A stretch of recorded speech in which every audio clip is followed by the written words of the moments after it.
Thank you. All right, let me just share my screen.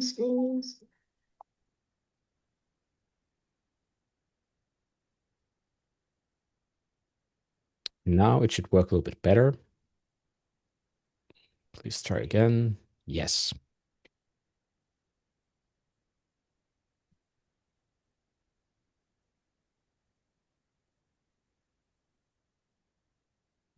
All right, do you see my slide set?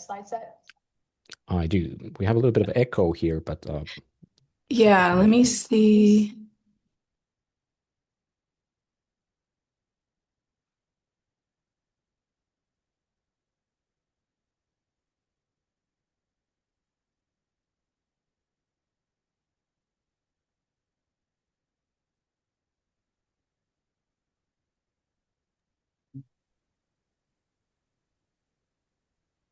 I think we can live with All that right, if, it's still echoing. Yes, it is. yeah, it's actually quite funny. Maybe not so much disturbing, but if you can kind of get rid of it, then probably be for the better.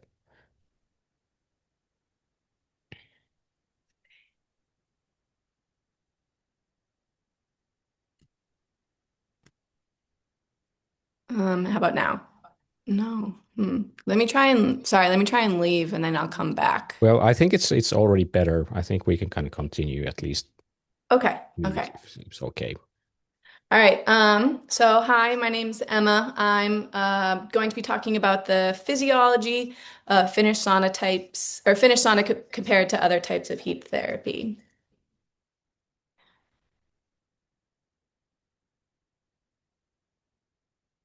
And so I'm currently a PhD student in the Exercise and Environmental Physiology Lab at the Bowerman Sports Science Center at the University of Oregon. And our name kind of implies what we study. So we study exercise. So we study running, cycling, weightlifting, and also isolated limb exercise. And then we can also study the environment, heat, cold, and hypoxia. And we see how these independently or in combination affect our physiology or how our body works. So we have a focus on cardiovascular, thermoregulation, and also skeletal muscle blood flow.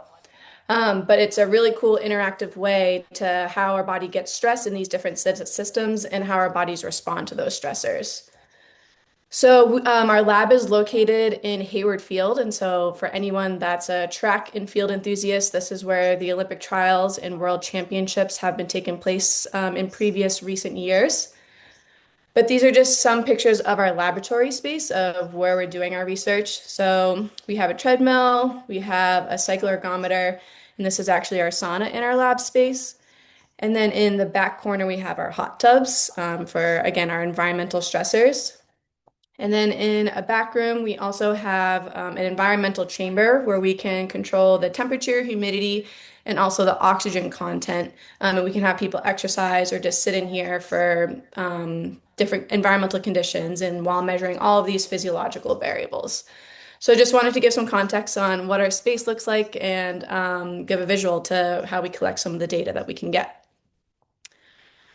So, we know that exercise is good for us. It's very well established, and it's a stressor to our body, and it stresses almost every system in our body. It improves fitness, and it can also help reduce the disease risk for cardiovascular and metabolic diseases. But if I add in arrows for passive heating, what we can see here is that we have a lot of similarities in the changes in beneficial adaptations that we do with exercise. And so the question is, what do all these nerdy details mean and why do we care? And then, like I said, we care because changes in these parameters and improvements in these parameters are what help us reduce the risk of cardiovascular and metabolic diseases, which will kind of be the focus of the rest of the talk for today. And so, in the last 20 years, research has focused on the mechanisms and why heat therapy helps reduce the risk for cardiovascular and metabolic diseases, even though sauna bathing has been around for centuries. So, it's not a new concept, but we're gathering evidence-based support for the use of these different heating modalities, specifically sauna bathing. And so this is one of the leading studies in the research field. And what it did is this research group followed over 2,000 sauna users in Finland for over 20 years. And they categorized these individuals into the use of sauna in weekly frequency and then also how much time they spent in the sauna within each sauna session. And so what they found was an increase in the weekly frequency of sauna bathing and also the duration that they were in the sauna led to a reduced risk for sudden cardiac death, reduced for cardiovascular disease, reduced risk for all-cause mortality, and then also specifically dementia and Alzheimer's disease. And so while this is great because we can see this, the answer today is why. So why do these happen when you sit in a traditional Finnish sauna? And I hope by the end of the today you understand some of the physiology to answer this question of why. And so to first do this, we have to understand how our bodies act in a hot environment. So thermoregulation is the ability of our body to maintain body temperature within a narrow range. And so the temperature of our body or core body temperature is a regulated variable. On average for humans, it's about 37 degrees Celsius. We have some variation throughout the day, throughout our life, and such like that, but those are considered normal daily fluctuations, and we keep it within that tight range. However, certain things can cause us to go outside of that normal range. So if we sit in a sauna, or say if you go into a cold plunge, our body senses that as an error and it's unhappy. And so what we want to do is try and correct that and get us back to that homeostasis, nice and happy 37 degrees Celsius.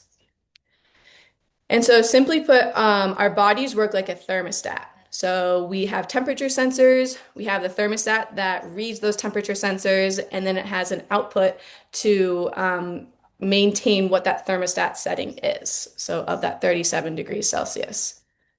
So, what that physiological thermostat looks like is we have input signals, specifically in our skin, around our core organs, and then also in our brain. And those input signals go into our brain, the thermostat, and then the thermostat reads what those are and determines if there is an error signal or not.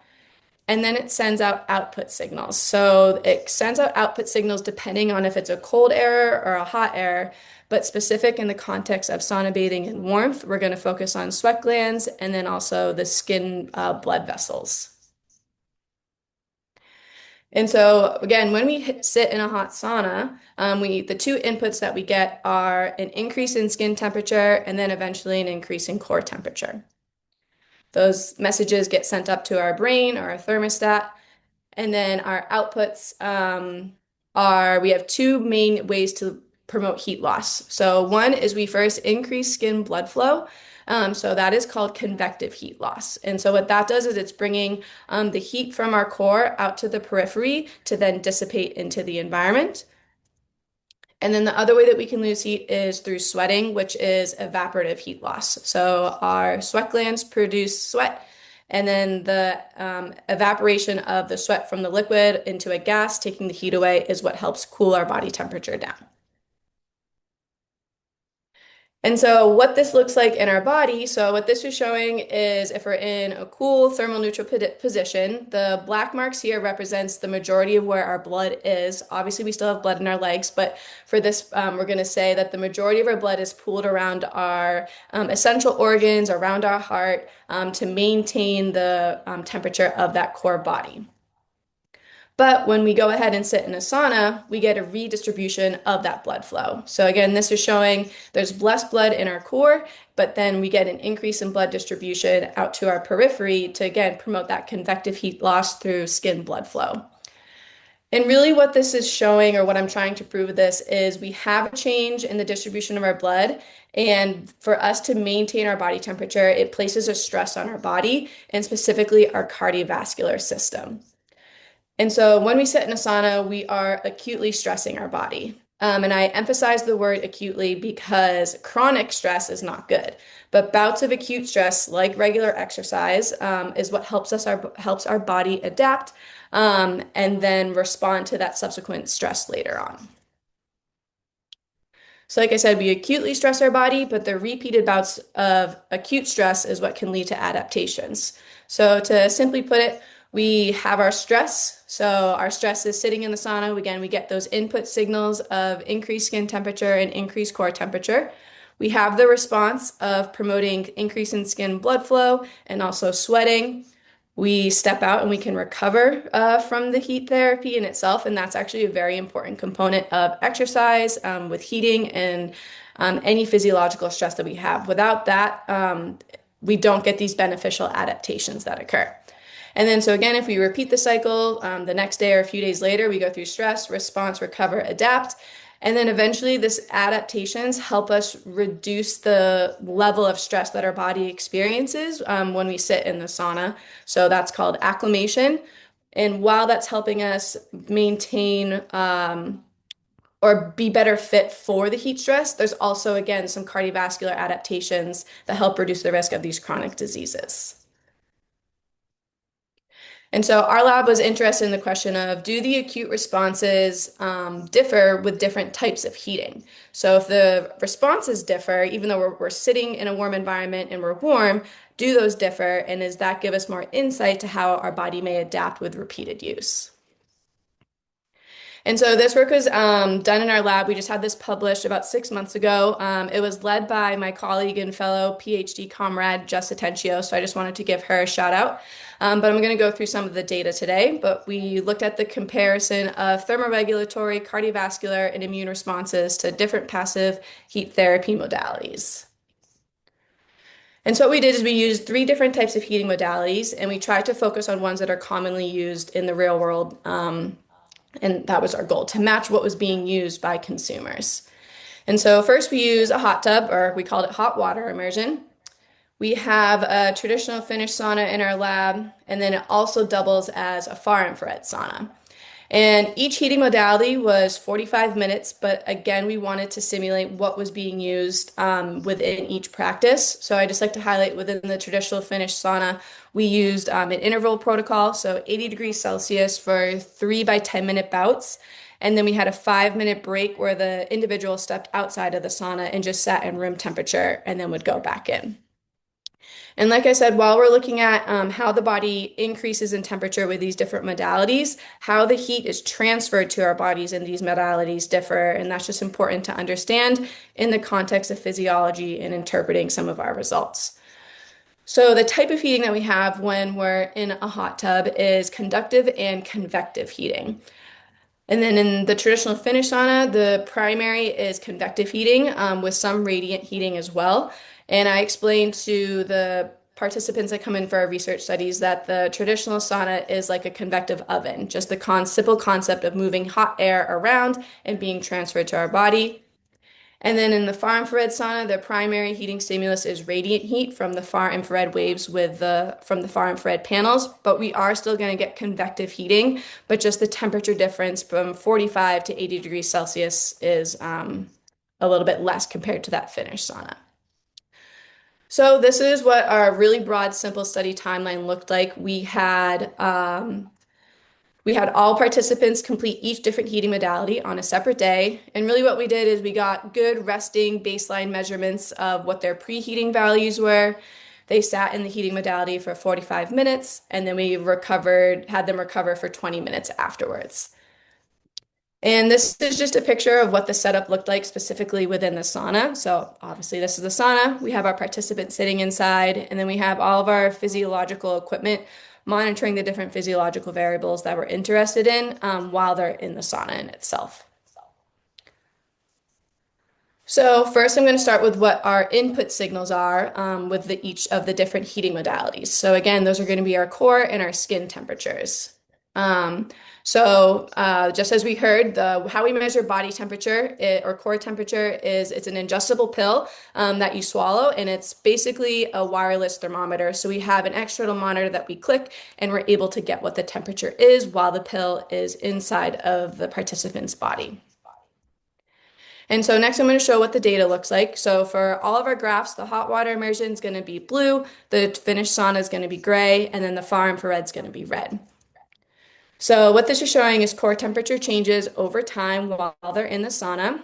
And so that we see core temperature did increase with hot water immersion and the traditional sauna, but we did not see a change with the far infrared sauna.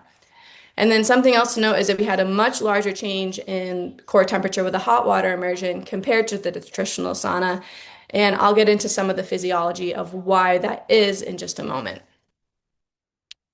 Then we measured skin temperature. So we have these wireless little buttons. They're about the size of a small coin, and we're able to tape them all over the body.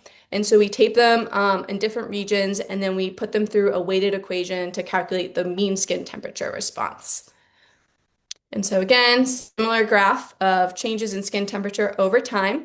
And skin temperature increased in all of the heating modalities, but you can see that with the hot water immersion and the far infrared sauna, we got an increase and then a plateau, where the traditional sauna, once at the end of each sauna interval, they had a much higher skin temperature at the end compared to the other heating modalities. And again, this drop in skin temperature is when they were standing outside of the sauna in between each interval.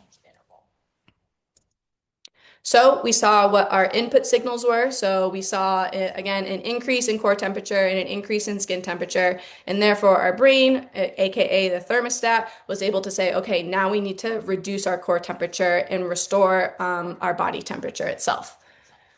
So like I said, the two output responses is we get an increase in skin blood flow and an increase in sweating. We unfortunately don't have a measure of skin blood flow during this, which would have been really cool to get, but we had to cut our limits somewhere of all the equipment that we had going on. But so I'm going to focus on what the sweat loss responses were. And we can measure sweat loss responses by changes in body mass. So we get a nude body weight before and after. Um, and then we're able to calculate how much they lost, accounting for how much fluid they drink while they're in the sauna as well. And so a greater change in body mass or a greater reduction in body mass would equate to more whole body sweating. And so what we can see here is that the hot water immersion had the greatest amount of sweat loss, followed by the traditional Finnish sauna, and then the far infrared sauna. And so this is not surprising, again, because that hot water immersion had that large increase in core temperature, meaning that input signal had the largest signal to say, we need to lose this heat, we need to lose this heat, and we need to lose this heat. But something that's interesting to point out and a little counterintuitive is we are sweating when we're in the hot water, but it's actually not evaporating. So we're not actually losing heat with the sweat that we're losing. You're just losing fluids in this sense. And that's just because when we're in the water, we don't have the ability to actually evaporate the sweat off our skin and remove that heat from our body. And then second fold is we're increasing skin blood flow to our skin, but again, we're not able to transfer the heat off of our skin to lose that heat. So that is partially why there's such a large increase in core temperature and therefore sweat response with the hot water immersion. And then I talked about how, so we have our inputs and our outputs, and then the output response places a stress on our cardiovascular system. So we measure heart rate through just a normal chest heart rate strap if you used it in PE class, or if you're an avid cyclist or runner and have one of these, and it just streams to an iPad. And then, so what we see here again are all our heart rates increased in all the different heating modalities, but the traditional sauna matched the hot water immersion pretty well, especially at the end of each of those heating intervals. So we did have a level of cardiovascular stress with each of the heating modalities, but again, the traditional and hot water immersion were higher than that far infrared sauna. And another measure of cardiovascular demand that we get is something called cardiac output. And so that is how much blood is pumped through your heart every minute. And so the greater amount of blood pumped through your heart every minute indicates a greater cardiovascular demand and cardiovascular work. And so this increases with exercise, and it also increases with heating. So what we can see here is that there was a large increase in cardiac output with hot water immersion, followed by about a halfway point or middle ground increase with the traditional Finnish sauna, and a small increase with the far infrared sauna. But again, this is showing that our body is responding and we're getting stressed, and then therefore these acute stresses are going to help lead to adaptations. Another measure of cardiovascular responses during heating, and this is more tailored to the cardiovascular health benefits, is the measurement of blood pressure. And so we measure blood pressure the same way that you do when you're at the doctor's office. You have the blood pressure cuff on your upper arm. Our machine is just a bit more technical and much more expensive. And so, what we saw with the blood pressure responses during the heating is that with the hot water immersion, we actually saw a large reduction in blood pressure during, whereas we saw no change in blood pressure during either of the sauna modalities. And again, this is driven by that large increase in core temperature and our body almost maximally trying to vasodilate our blood vessels to promote blood flow to our periphery to help dissipate that heat. And then you also have the effects of being in water and a little bit of hydrostatic effects of that. And then another measure that we got is the blood pressure after the heating. And this stems from, it's been around for a very long time, but looking at the post-exercise blood pressure responses. And there's this phenomenon called post-exercise hypotension or low blood pressure. And so what this graph is showing is compared to the start of exercise. Following exercise, we get a sustained reduction in blood pressure for almost up to 2 hours after exercise. And the thought is that this temporary reduction in blood pressure after each exercise bout is what contributes to the sustained reductions in blood pressure with regular exercise and the benefits of reducing blood pressure and risk of hypertension with regular exercise. And since there's a lot of similarities with passive heating in our body's physiology as with exercise, there's been work focusing on the post-heating exercise or the post-heating hypotension response or the lower blood pressure after a heating bout. And so what this graph shows here is in the white open circles. So again, this is what their blood pressure was before they exercised. They did an exercise bout, and then this is the blood pressure response after that exercise bout. And what we can see here is with the hot water immersion, there is also a sustained reduction in blood pressure following a bout of hot water immersion. And so we looked at this in our study. And so here on the graph, so the baseline is that preheating blood pressure. And what we saw, there was this reduction in blood pressure about 10, almost 15 minutes after hot water immersion. And there was a slight reduction after the traditional sauna, but there was no reduction after the far infrared sauna.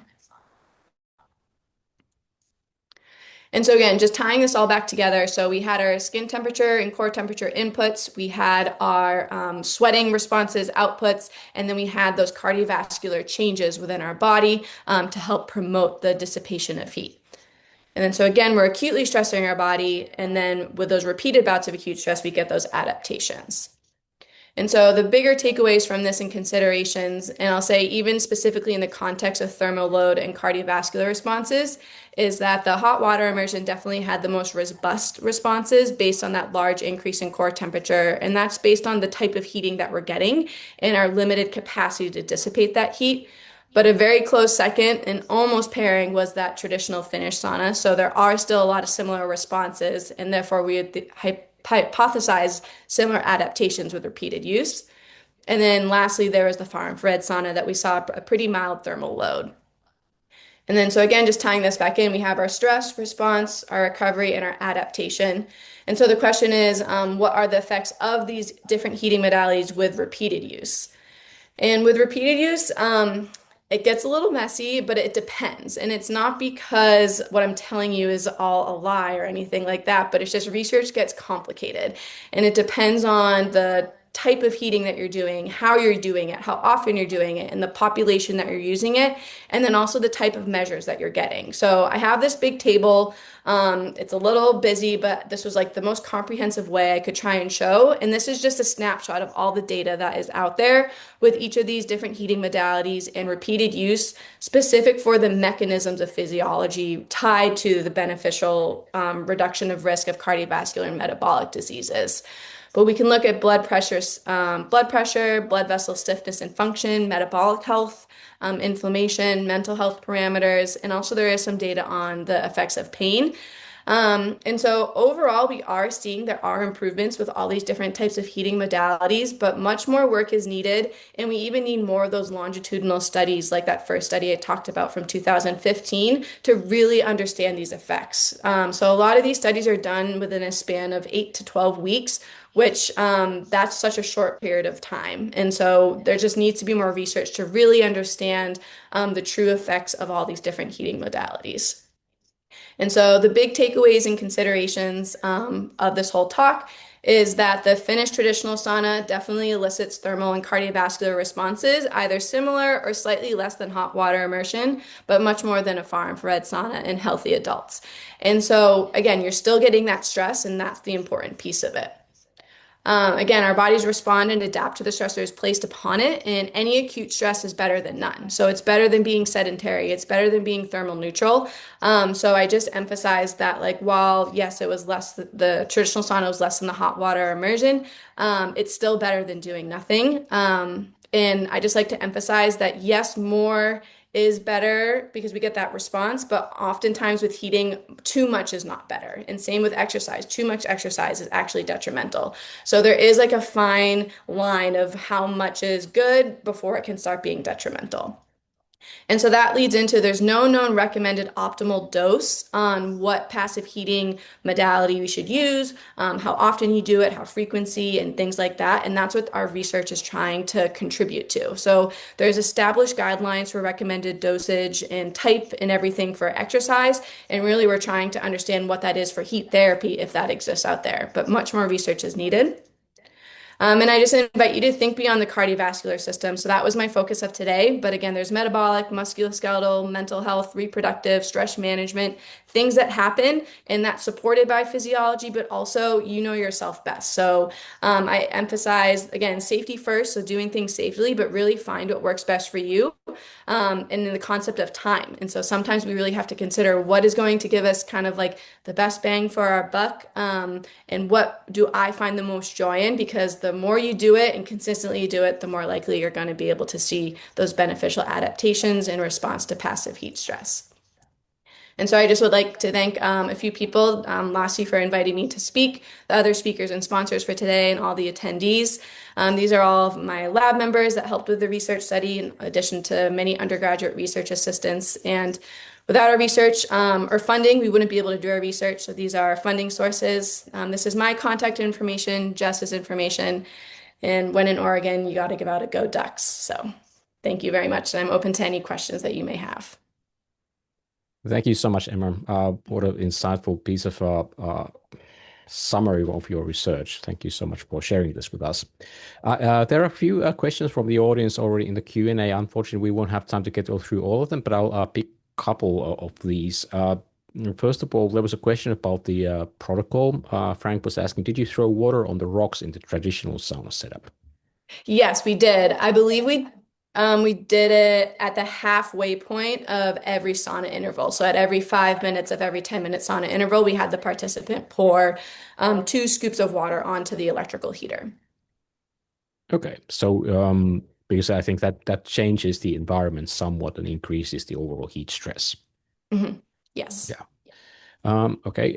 Then people were asking, have you already included, or do you have plans to include cold exposure, cold plunges in these studies as well?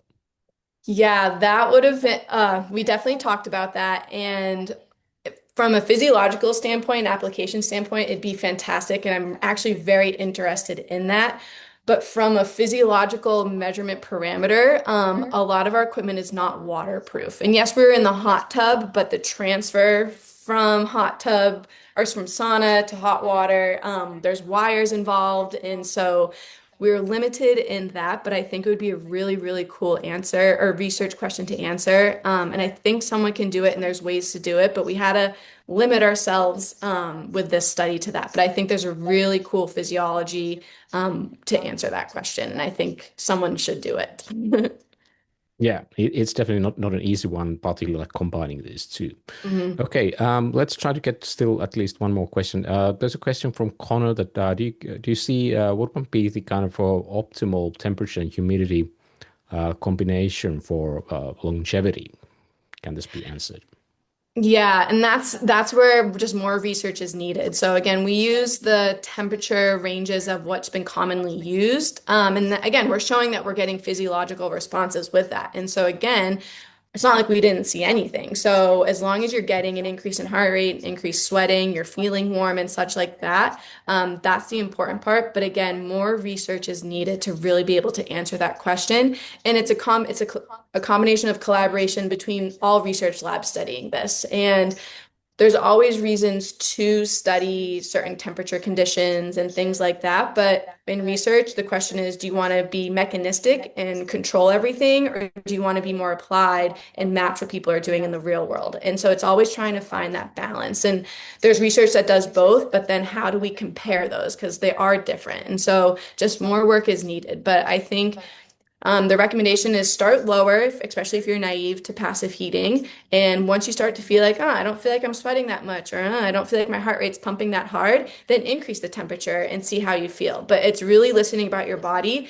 and you build up that tolerance with repeated bouts to be able to go to those higher temperatures or stay in longer. But again, start, I call it like slow and low, and then just build up that adaptation, just listening to your body. And even if, say, after you do one, you don't feel like you slept well, maybe that was too much. And like hydration comes into play. And there's so many aspects that are important for that.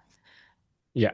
One final take. Kimmo was asking the questions that what is your take on the claims of infrared technologies health benefits?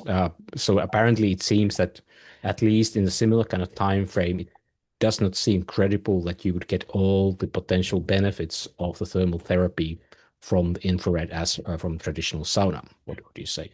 Yeah, that was an interesting finding. And again, I guess I'll say the limitation is we only have one type of sauna. And a lot of the infrared work with like the wand therapy from Japan in like the early 2000s, they had a custom sauna, a far infrared sauna. And so not to say that it wouldn't do anything, but maybe it would take longer for those adaptations to happen. And again, because we were still seeing some sort of stress. But from our data itself, the infrared sauna that we used was definitely on the lower end of that thermal load.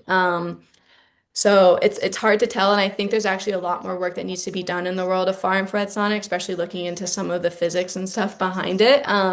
So I think there's a lot of work to be done. But yeah, again, not to say that there wasn't there was not no responses, but there were just much less. So again, it just might take a longer time to see any effect or things like that. Yeah.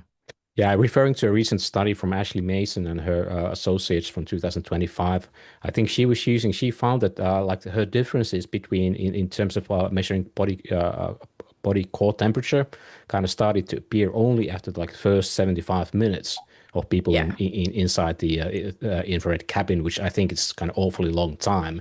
And she kind of Yeah. concluded the experiment with the real subjects around like 100 minutes of exposure, which is like, well, it's a pretty long time to be in the infrared cabin, I'll tell you And that. you cannot sit in a traditional sauna or a hot tub for that long. So I just like Yeah, to give yeah, that definitely. disclaimer. Please Yes, don't. definitely.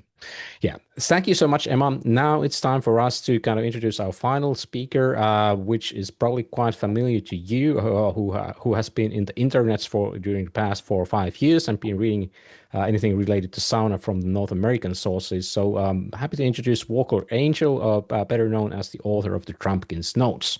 Welcome, Walker. Let me just.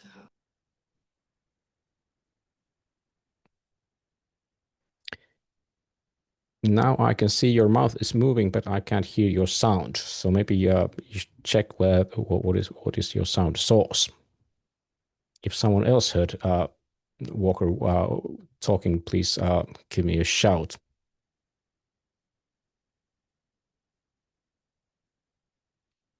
It's still the same.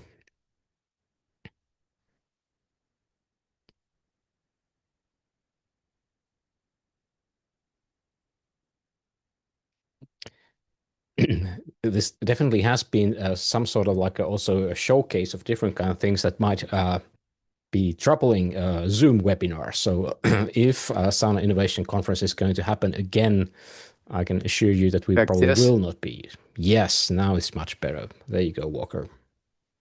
All right. Um, yeah, so it's the last couple of years have been really exciting. Looking at the two presentations just before this, one Quarantine stuff. Lassi and I and a couple of others have been in kind of constant conversation with Quarantine for a couple of years. Well, I think Lassi for about 7 or 8 years now. But the stuff that Quarantine is doing is exciting.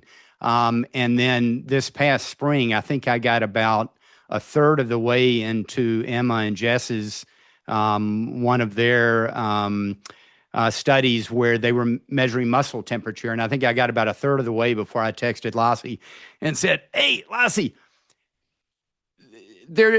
somebody's sticking meat probes in people and measuring their muscle temperatures." So that was really very cool, exciting stuff. So it's been a fun year. So on to this. So why is the North American sauna market not heated up? There are, let's see, there we go. So, the first thing that I want to do is some people ask about Trumpkin, and if you take the kin off of Trumpkin, but that doesn't work because Trumpkin is a character in Chronicles of Narnia. He's a very cool guy that very practical, very wise. So that's why I kind of wanted to, name the notes. Originally, it was Walker's notes. That last, I didn't like that. So I renamed them to Trumpkin's notes. And here is Trumpkin. So this is the incomparable Peter Dinklage playing Trumpkin in the Chronicles of Narnia series. And here he looks like he is mentioning that the benches need to be high enough in a sauna and how important that is. If you're looking for the notes, you can usually go on Google and find them, but they're actually on localmile.org, which is a blog on bicycling and urban design that I do. There was never any intention of the notes becoming what they have. They originally were. It was literally 3 pages of my own notes for the sauna that I built. There's also a blog on Medium at Trumpkin if you're interested in some of the blog posts there. So if you visit a sauna in almost anywhere in the U.S., you'll often see a sign like this: "Don't pour water on the sauna heater." And, that creates a couple of problems. Number one, pouring water on the sauna heater is kind of important. Because pouring it on the stones is because that's what sauna is. No steam, no sauna. The idea of a dry sauna is just not, it's kind of contrary to what sauna is. But the interesting thing is, so I've asked at a number of places, why, these heaters are designed for this. Why do you not want people to pour it on there? And what I found out is they said it's really not, well, we're not concerned about the heaters. We're concerned because the people that are in the saunas pour Mountain Dew or Diet Coke or their personal water bottle or all manner of things other than clean water. So it's really not, I think in some cases it's probably ignorance, but in a lot of, that they think the heater can't take it. But I think in a lot of cases, it's just people aren't behaving in the saunas and they're pouring stuff on the stones that shouldn't be on them. So now let's look at the sauna market. This is what it looks like I've looked at a number of countries. I was trying to get an idea of some way to get an idea of how popular sauna is in different countries. And the only thing I've been able to come up with is looking at real estate listings and how many houses have a sauna in them.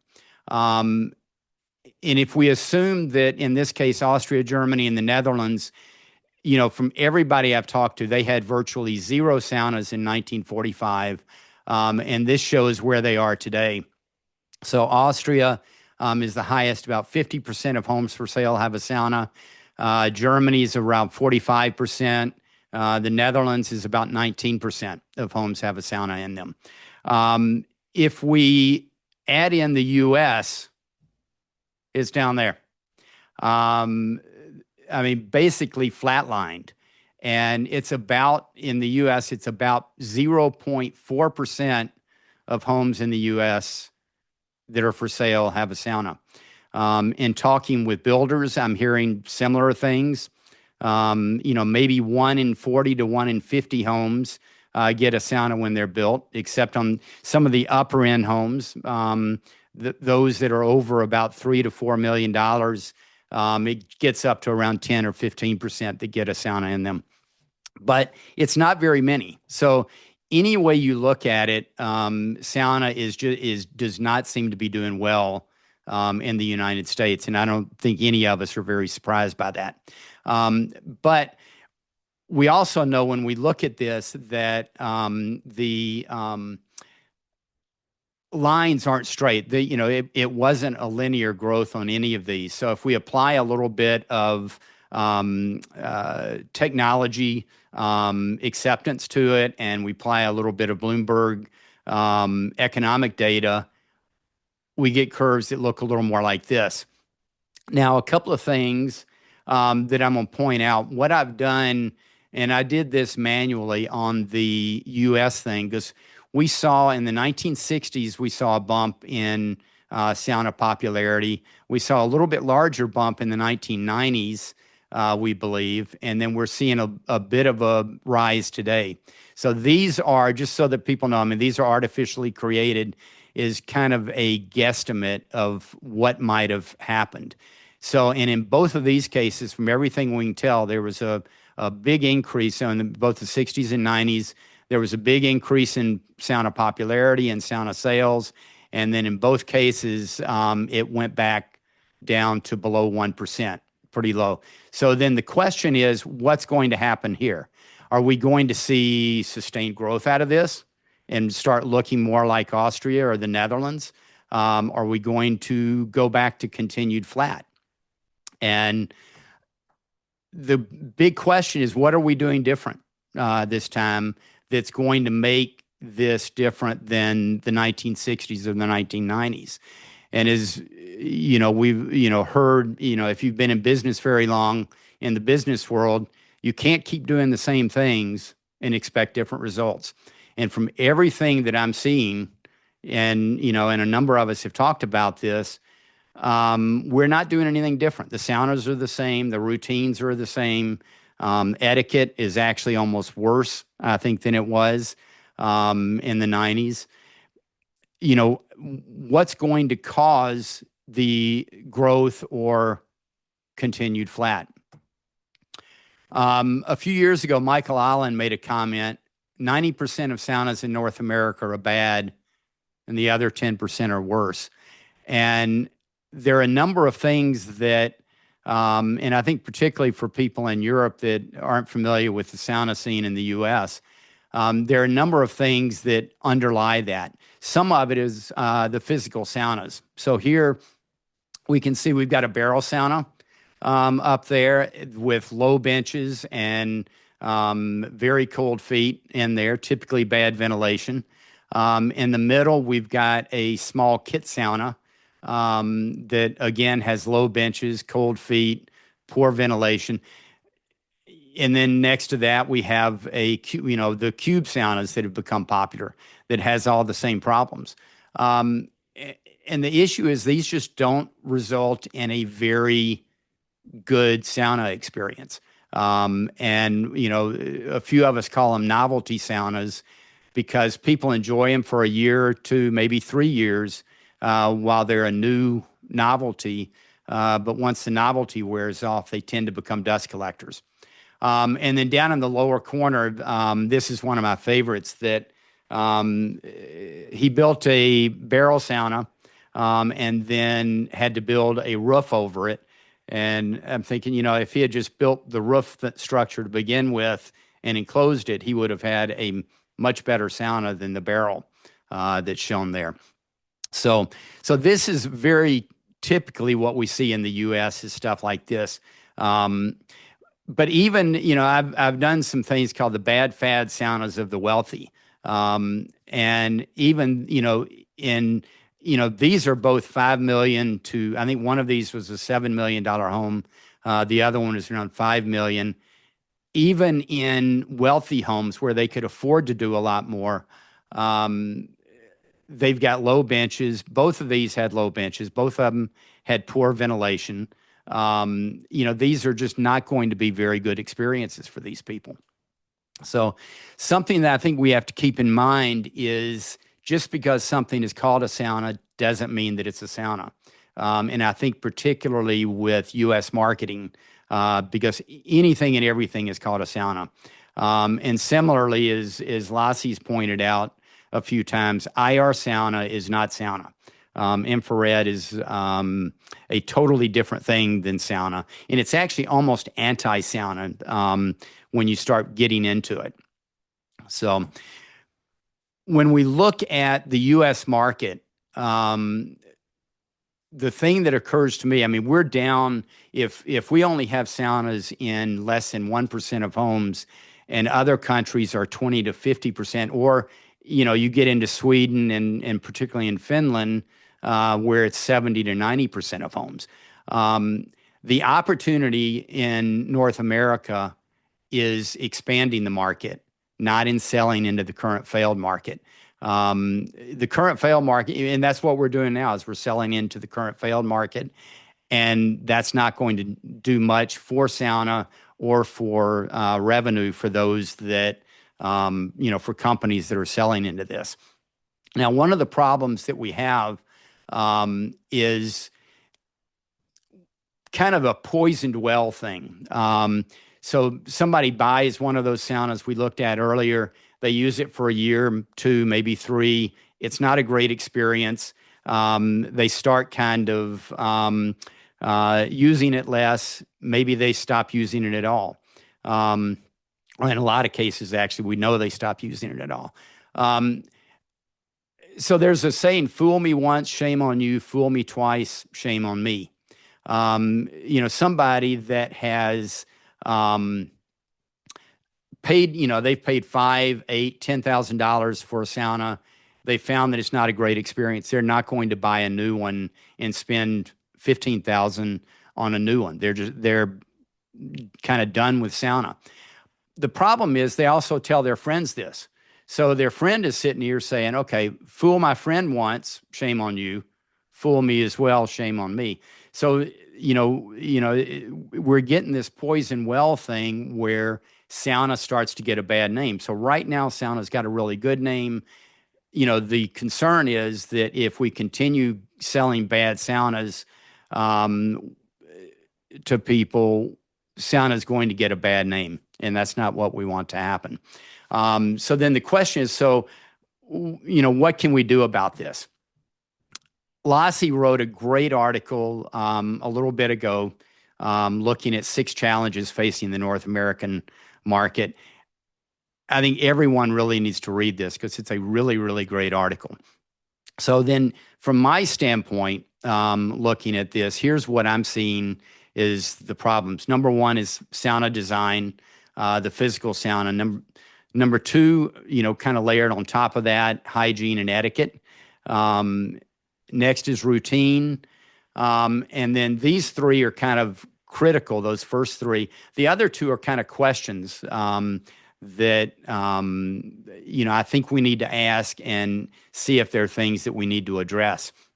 This can also be looked at as sometimes called lies, confusion, and abandonment.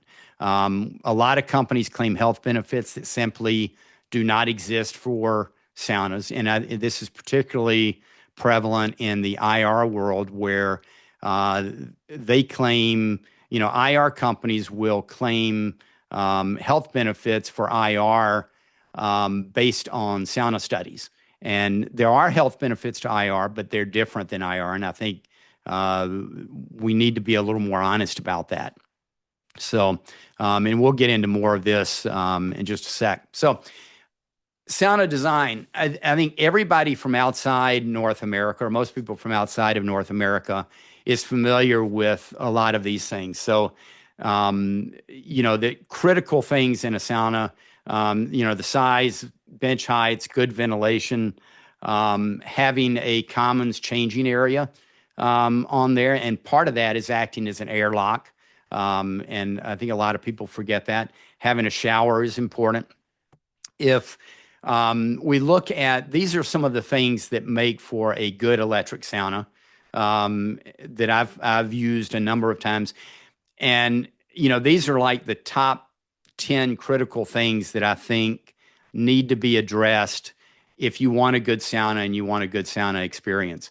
There's also a wood heated version of this that's only slightly different. I think for wood, it needs to be a little bit larger, and ventilation is a little bit different. Our goal with this is creating good lulu. And some of that, so, like Andres mentioned earlier about head to toe temp difference. A good sauna, you've got less than about a 20% difference. So if your head is at 90 degrees, your feet should be no cooler than about 72 degrees. If they are, so if say your feet are 68 degrees, that can still be acceptable, but it's not really good. You need to pull your feet up onto the upper bench, or you need to put them up onto the footrest for that. Humidity makes a big difference. One of the things that in looking at this we found is that steam does not go below the top of the stones. So when Palsy said feet above the stones, which is sometimes called the law of Lully or the law of steam, it's because that really is critical. Having the foot bench above the stones is critical for a good experience. Good ventilation to remove CO2. Andres mentioned this as well. CO2 makes us feel bad in the sauna. So we want good ventilation so that we feel better. Hygiene and etiquette. If you go in a typical North American gym sauna, they are gross, to put it bluntly. A lot of people come in there, they don't shower first, so they go do their workout. They come in there dripping in sweat, and it's not the sweat that smells. What smells is the bacteria that's growing. So if you go rinse the sweat off before you come in, that makes a big difference, but people don't do that. They wear their dirty, sweaty gym clothes into the sauna. They wear their sandals or sometimes gym shoes up onto the foot bench and track grit up onto there. They come in there and they've got headphones on playing loud music. So it's not a nice, relaxing environment. And if you go to saunas outside of North America, it's a very different thing. So one, there's a huge consideration for others. People almost always rinse before each time they get in the sauna. So if they're doing 3 rounds of sauna, they'll rinse, you might be under a shower 4 or 5 times during those 3 rounds because you always rinse off before going in the sauna. People, either wear a clean swimsuit or nothing. There are just a lot of rules of etiquette that if we can follow them, it makes for a much better environment for everyone. And there's a huge difference in etiquette in Europe versus the etiquette that we see in a typical U.S. sauna, would be either a gym sauna or some other club sauna somewhere. And then routine. So, for a lot of us have thought, well, it's the sauna. So we sit in the sauna for 10 minutes or 15 minutes, and then we go take a hot shower. And that's not sauna. Sauna, the hot room is certainly a element of it, and a key element.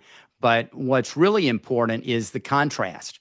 And if you look at the definition for the International Sauna Association, it talks about the importance of the contrast. So it's doing routines of hot, cold, rest, rinse, repeat.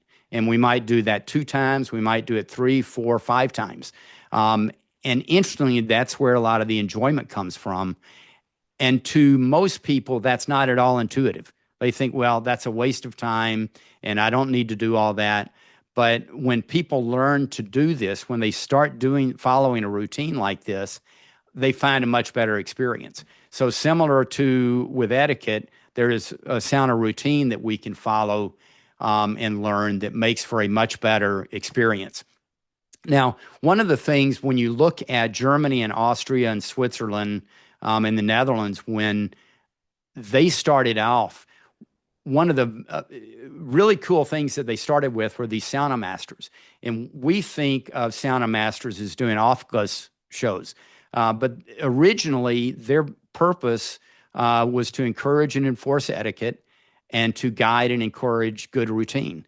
And every sound, and even today, if you go to, like Therme Wien in Vienna, Austria is one of my favorite saunas in the world, or thermes in the world. And they've got all these sauna masters around. Sometimes they're doing aufguss routines, but they're also there kind of guiding people and helping people to have a good routine. And I think, it's really important to do that. And is fortunately the Errol Kilpie at the North American Sauna Society, they're working on an ambassadors program that hopefully will begin to address this so that we can all start learning better routines and better etiquette in the saunas. Now, earlier I had mentioned nudity, and this is a tough one, and I don't know how important this is to sauna in North America. If you look today, no country has been successful in growing sauna with a predominant swimsuit culture. All of the countries, every country where sauna has been successful, they practice sauna nude, and the vast majority practice it mixed sex. So if you go to Germany, everybody's in there all together. And there are reasons for this. If we look at, the big reason is purely that it's just a lot more comfortable. Walking outside with a wet, dripping, sweaty swimsuit when it's 10 below Celsius outside is just not comfortable. But there are other issues with hygiene that are important. So it's something that I think we need to be aware of, and we need to think about it. It's difficult for us. Can we succeed otherwise? We'll have to see. One final thing is some underlying cultural issues. There's a lot of confusion that people have. Do your feet need to be above the stones? Do you need to have ventilation? What are the health claims that are there? There's a big one that we call the I don't need. And it's I don't need a large sauna. A 3-foot by 4-foot sauna will be, good enough. I don't need high benches. I'm not a connoisseur. I don't need that. The interesting thing here is if you look at drug dealers on the street, drug dealers know that they have to give the good stuff to the new people because they want to get the new people hooked.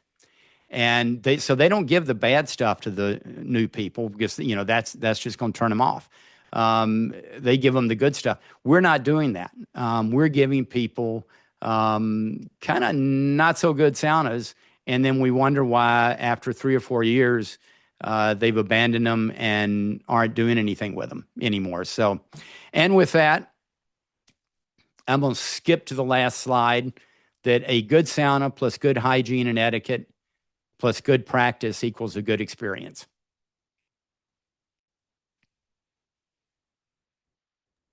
And Lassi. Thank you, Walker. This was very, very kind of interesting package of all kind of different perspectives in the future and present state of the North American sauna.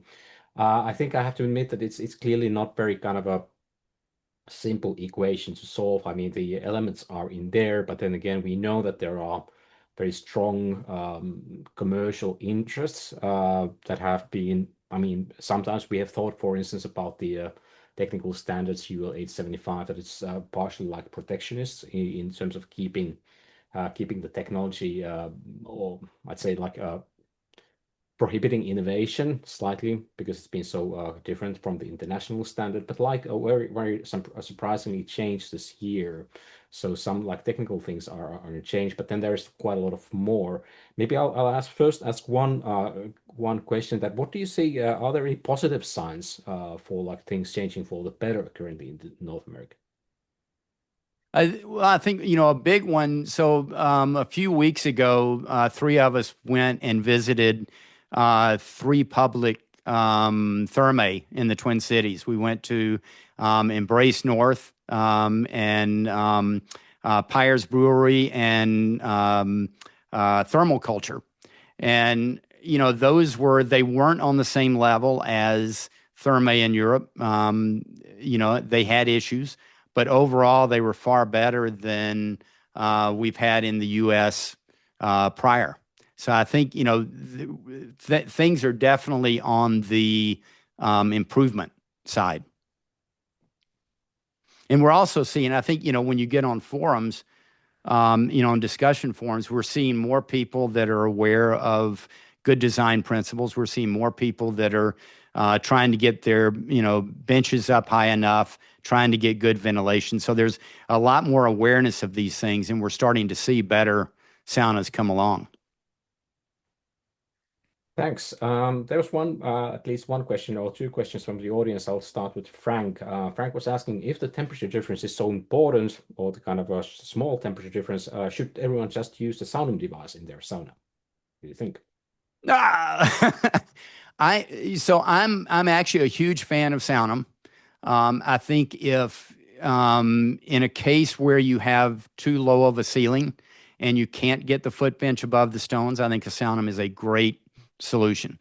In my experience, and I'm going to call it limited experience, a proper sauna with the benches above the stones and good ventilation is still a better experience, or it's my preferred experience.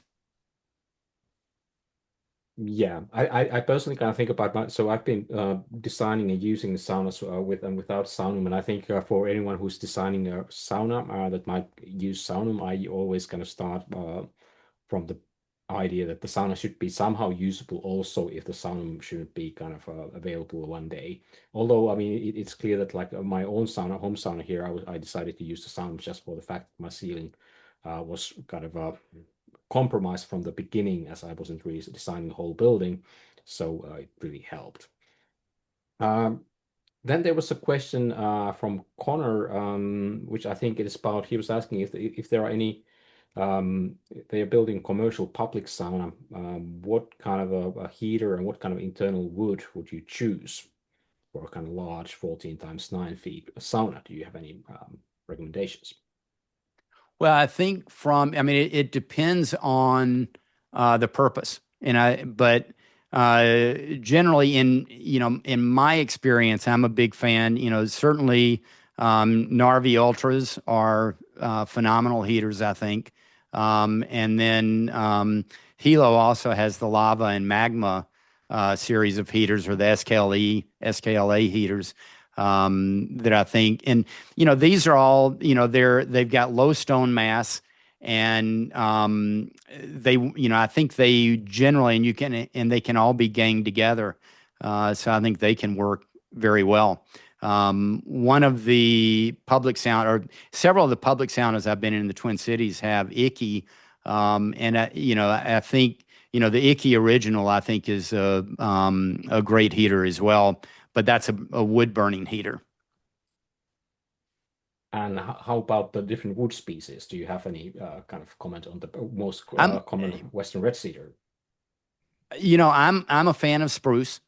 I am not a fan of cedar. I know a lot of people like it, and that's fine if that's what someone wants. I have health concerns with cedar. And I don't know if they're valid or not. I've talked to a number of people about it. And some people say, yeah, it's a valid concern, and others are saying that it's not. So, but I don't care for the smell. I love the smell of cedar, but in a sauna, I prefer a neutral smell from the wood. And then because I love experimenting with different oils. Good. So I think that was answered. Connor was also asking, what do you think about the Homecraft Apex? Any opinions of that one? Yeah. So Homecraft, one, I haven't used a Homecraft. so I can't. I'm reluctant to say too much, but there are a couple of things with the design that would concern me. I think number one, that the elements, the cow rods, are in a enclosed space where the stones cannot come in contact with them. I think that I'm not sure that you can really heat the stones sufficiently without direct contact. And from other heater designers in Finland I've talked to, that it sounds like, that is the case. I mean, having the, protecting the elements is a good thing from a warranty standpoint, but it just doesn't seem to work from heating the stones. Yeah, I do kind of I see the point. I think the heat transfer will be kind of more efficient, particularly if you're trying to heat a very big mass, if you do have Hmm. like direct contact. But then again, I think I will now hope that Connor will be kind of satisfied with the answer, because I think we are kind of I've been slowly letting the whole conference timetable a little bit slip, and I think I'm now going to kind of pull it back a little bit. So I'm going to present my final words. So thanks once again, Walker, for attending. I think this has been a wonderful evening for me, morning for a few other people. It's been nice to see. There's been so far we've had about 229 attendees in this event. Not all at the once, but people have been coming and going, and we'll probably have a chance to check out the recordings afterwards. I'm now going to kind of give a few closing words, and then we'll have some time to kind of discuss here. I'll be also available for at least for 20 minutes or so to answer any questions you might have. But now I will kind of steal the show for just a while. Thank you, Walker, and thank you, Emma. Final comments from this for this session. So, closing words. The world of sauna events is definitely not over. They're going to be next year. Besides the International Sauna Congress in Oslo, there's going to be the World Sauna Forum organized by Sauna from Finland Association in Finland in Jyväskylä next June. That's already announced. And there might be a new sauna innovation conference one day. Who knows? The best way to guarantee that if you enjoyed this moment with sauna, give us some feedback and tell us what you thought and what you'd like to hear in the future. You will have an access to the recordings from Zoom. Actually, some of the recordings are already available on the Zoom lobby, but you also receive a link so you can view them on Zoom website later on. If you'd like to find out what I am up to, you can follow Saunologia on Instagram and also post some videos on YouTube. And you can feel free to connect me on LinkedIn if you like. And the feedback link is there also visible to you, so you can use the QR code if you're having a mobile device. So I think that gives you some. It shouldn't take too long, but all kind of feedback is highly appreciated. And I thanks for all the comments that I've been getting on the chat. It's been a pleasure following this. And of course, this has been for free for all attendees. Of course, if you want to support my cause, give my book or some other nice sauna book for people who are interested in the sauna for Christmas.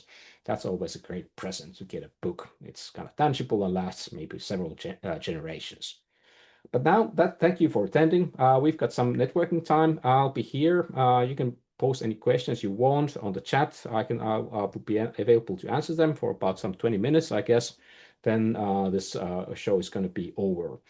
If you want to have even more like if you want to have like video conversations one-to-one, you can head out to the networking session if it should work as I expected. But now I'm going to kind of stop my screen sharing, and I'll be here with you for at least 15 minutes. And if you have any questions, put them on a Q&A or somewhere else. I'm happy to continue chatting with you. But thanks everyone for coming. Now the official program is kind of over. Don't expect any kind of ad hoc presentations anymore, but I might provide some answers though. And thank you, Walker, and thank you, Emma. Thanks for all of our sponsors making this happen. Let me see.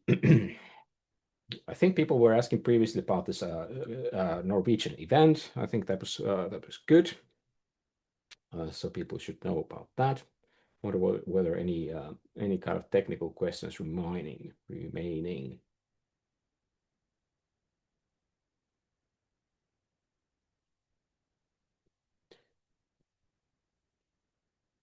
Maybe I'll sit down for a while.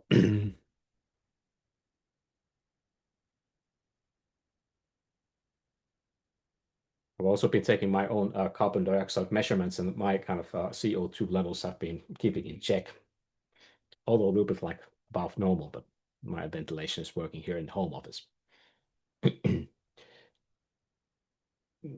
Yeah, so maybe Azar wants to talk about ventilation. Maybe I'll actually, whoops. I actually promoted Asuka, not Azar, but you are Azar. You can feel free to talk. Hi, Lassi. Thank you so much for the conference. So interesting, super valuable. I just had a question about ventilation, given how important it is. And I know, we've tested. I was in Finland as well at the conference with you this June. Um, and there were some examples of like forced air ventilation versus more of the natural openings that we see in some saunas. I'm just wondering what your point of view is in terms of commercial spaces versus, maybe more at home saunas. Yeah, okay.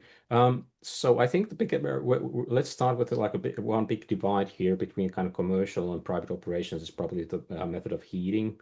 So particularly if you're using wood burning heaters, that usually means that you've got quite a lot of like power capacity, and you might not be that sensitive towards energy losses because the sauna ventilation is always the kind of number one in long-term use, number one heat loss source for sauna.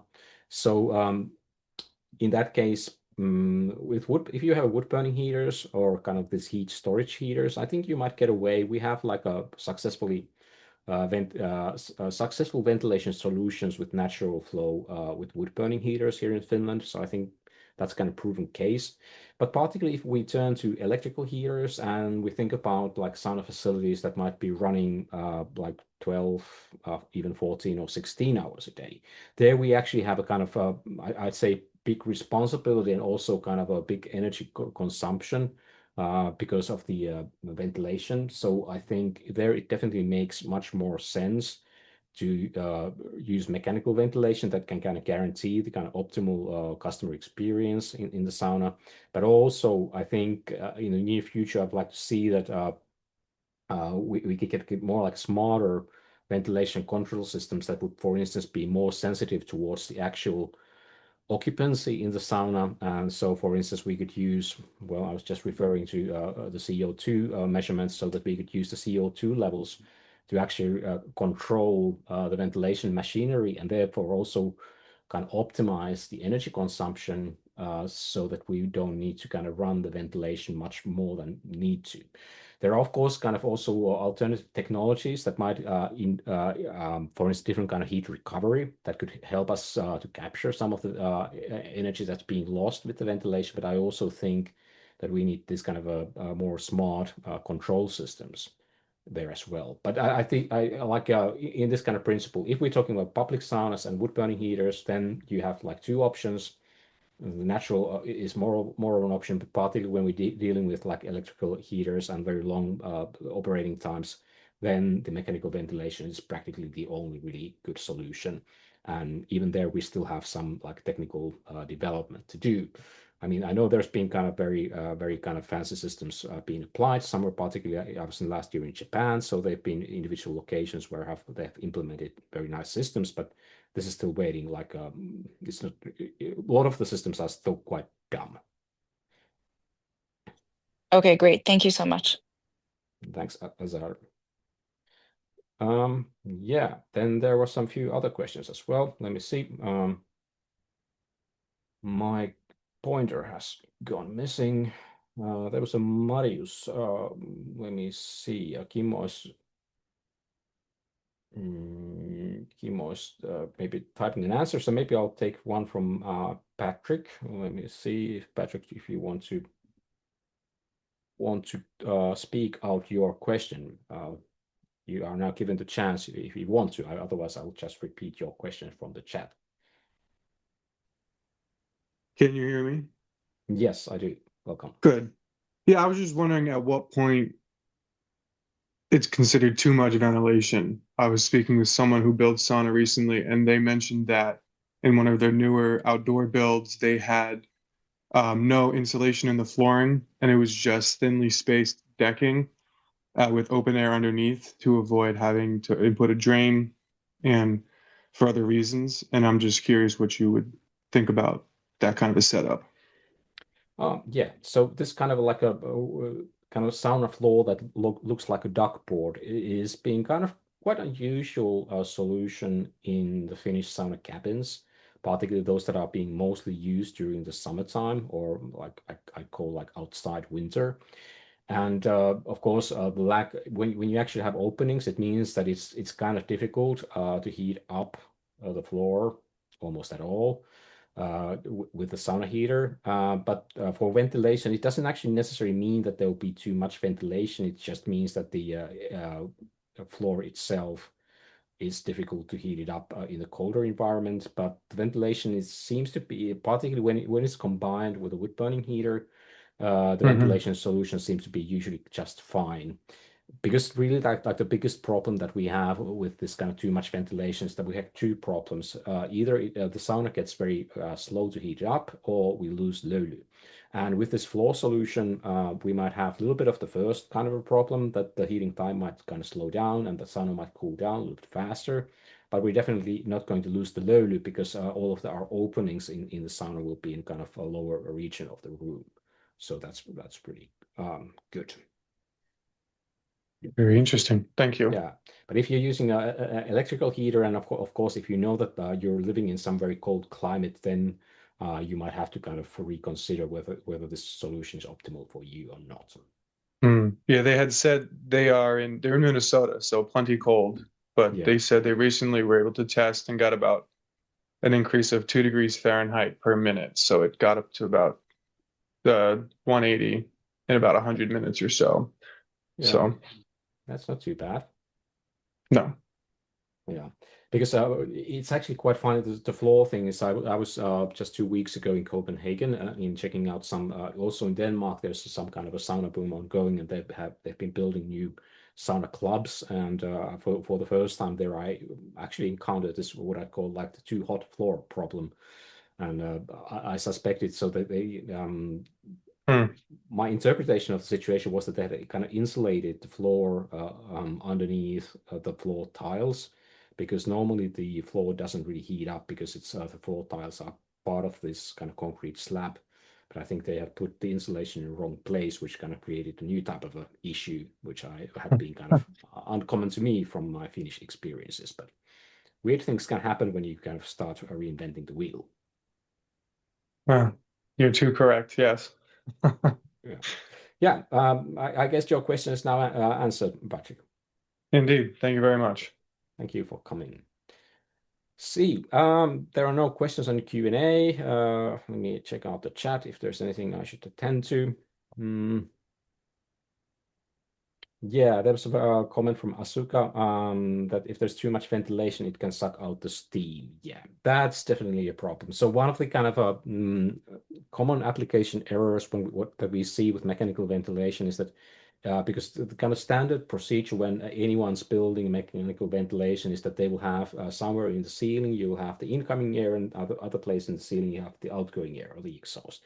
And of course, if you can apply this principle to a sauna where we have the hot air and humid air in the ceiling level, that's not going to work too well, because then we're actually going to lose this löyly experience and then much of the heat in the same go. So that is why, like Corentin was referring to this old VTT study that he replicated in simulation, showing that the kind of optimal location for the exhaust is somewhere lower part in the sauna. So we don't really lose that much energy, and particularly we can preserve the löyly as far as possible.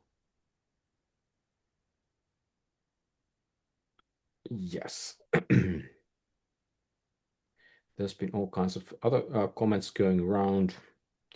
I think it's also fantastic to see that there's a different kind of events are popping up all around US. I'm also kind of I wish it would be kind of easier to travel from Finland, but it takes quite a lot of time to get anywhere, particularly the west coast of the US. So I won't have an opportunity to attend all the nice events. Yeah, there was now a question that I can answer, although I can't really pronounce the person's first name. It looks like Hop, maybe not. I don't know. So the session recordings will be available on the Zoom website, so that you will receive a link to your email once we're over. But I think probably by tomorrow morning, this time, 12 hours from now. So you can go and check out the recordings. They will be available there for about 30 days, and then after that, I might kind of put them on our YouTube channel if the speakers agree with that. So that's how it's going to go. So and you can already kind of go and see, if you go back to the lobby once you quit this session, you'll see that the lobby already has some of the sessions available for replay.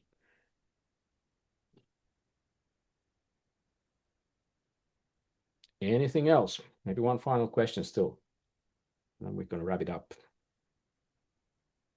Yeah, Eric mentioned in the chat that LA is only 10 hours away. Yeah, I think it's more like a mental, and there's also when you take go from here, it's a 10-hour flight and 10-hour jet lag. So you besides the travel, you have to kind of account for the jet lag as well, so or the time difference. So it takes a little bit of time getting adjusted to my kind of jet lag in the going west is always kind of not that nice. I actually have easier time getting back to Finland than the other way around. Then there was a question about how to pronounce löyly. This has been kind of repeating theme. I have to first say that personally I haven't been really kind of that much giving consideration whether you say sauna or sauna, as long as if you kind of think if you mean the same thing, I don't really kind of care about how you say the word. But this löyly löyly thing is definitely something. In Finnish we say löyly. And there are several syllables that are not kind of very common in English, so it's not that easy to pronounce it. But that's how you're supposed to say it. Löyly. Löyly. Yeah, maybe we should. Yeah, that exactly, Patrick. You already got it. So this is. Am I still? You can still hear me? Oh my goodness, I'm so sorry. Yeah, I didn't realize it either. My bad. But I will mute myself. you I'm got a passing sorry. degree. You just got a passing degree out of learning to pronounce löyly, so you're welcome. Thank you. Yes. What else? I think I may have helped Ivor, maybe not, but I think the löyly has not at least been repeated, so you can go and check the recording. Maybe I can extract this, extract this part to the recording on the YouTube separately. Patrick was also asking resources. How do you make your own sauna whisks? Actually, that's quite of a that's quite interesting thing to ask. I actually don't really know because I've seen, and I've also produced some videos on myself about people making the sauna whisks here in Finland, but it's actually like just doing the whisk itself is not the kind of all there is to it. There are also kind of other aspects, for instance, where you get the material that you'd use. We were back in 2024 in Northern California. We were with my wife. We were running this kind of sauna-related workshop during this kind of a Finnish association midsummer party, and we were actually using bay leaves to create a whisk there. But I think with sourcing the material is the kind of very first step. Without good material, you can't really kind of make very good whisks. So not a very simple solution. I have to say that also Finland itself is not really kind of model country anymore when it comes to whisks. So you can find much like better quality whisk production in Baltic countries and also Ukraine. Here in Finland, it's even quite difficult to even buy good quality whisks, I'm afraid. Okay, maybe that was question answered. Then Ilkka was asking about market study of the US sauna market. I think that's a little bit like a good question. There have been some studies. I have not been kind of much listening to that. I know that within the Sauna from Finland network, Alan Jalasja has been presenting findings and his observations from the sauna market and trends on the sauna market. He will be continuing to do that as part of the Sauna from Finland network's international branch. So you might also want to reach out to Alan and ask him about this market studies. But I don't really think a little bit depending what you're after, Ilkka. I'm not sure if you'd find that answering your questions or not. Maybe I'll give you an opportunity to speak so you can specify your question a little bit further what you were after. So please go ahead, Ilkka. You can open your microphone if you want to. Yeah, hi. Yeah, I was just curious if there is a like an let's say up-to-date market study about sauna market. I have not been able to find anything. I'm active in the market selling saunas and heaters and things like that. So I was just curious if there is a market study about in this market. Yes. Yeah, I at least don't have a copy of it myself. I remember, I think it is first from the International Sauna Association's president, Risto Elomaa, who mentioned that this kind of a market study had been made maybe a couple of years ago. But I haven't, it's not probably public document. But you should probably check with Alan whether he had any better sources of Yeah, information. I will. Thank you. Cool. I think now it's probably time for me to wrap this up. It's been quite a long day for me, about 12, like 13 hours very soon. So I think I'll better probably stop if I want to get some sleep later on. So thanks everyone for coming. I hope you've enjoyed this. I've seen people have been exchanging information, some contact information. You can reach out to me if you have any further questions in the future. But that's it. I think I've enjoyed my time tremendously. This has been extremely fast, 3.5 hours. Maybe a little bit more demanding than being sitting in a cinema, but quite nice nevertheless. So thanks for coming, and I hope we'll see you again, maybe in Oslo, maybe in Jyväskylä, or maybe in the next Sauna Innovation Conference next year. Enjoy the holidays and see you next year, I think. Time to go.